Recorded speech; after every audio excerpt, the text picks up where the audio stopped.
In this week's Torah portion, Va'era, we open with a dialogue between Moses and Hashem.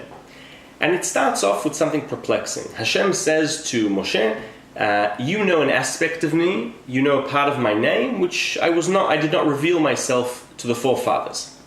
Now this seems like a promotion, right? There is something that Moses knows about the reality of God that the forefathers didn't. However, the Midrash picks up on a criticism here. The Midrash tells us in between the lines that in fact what God is saying to Moses is, why wasn't the way I revealed myself in the burning bush enough for you? Why did you have to ask me, who are you really? For the forefathers I was good enough, right? I told Abraham go and he went. Why do you have to know more? And there is a criticism here. But if you ask me, I think that this criticism is simply not fair, and I'd like to defend Moses. And that is because I think that the world Moses is living in is not the same world the forefathers were living in.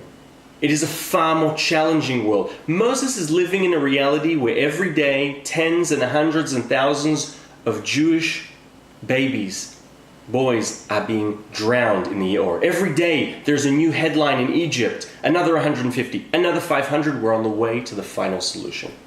It is difficult to believe in a God in a world where there is severe anti-Semitism. We did not have this in Bereshit. In Bereshit, I think the challenge that the forefathers had was to be ivris, to be entrepreneurs, theological entrepreneurs. If everyone is doing idolatry, we are going to the other side. Ivris, they revealed God and they had to spread the word. That was their challenge. However, I think in Shmot and in Va'era, we see this in this beginning dialogue in the Parsha, there is a different challenge. There is an evolution in man's understanding of God. If it was once revealing God and spreading the word, in Va'era or in Shmot and onwards, it is about accepting God. And I think acceptance in a world of good and evil and anti-Semitism and babies drowning is far more difficult. That is why I think Moses had to ask, give me something else, give me more of who you are. I can't understand it otherwise, they're not going to understand it otherwise.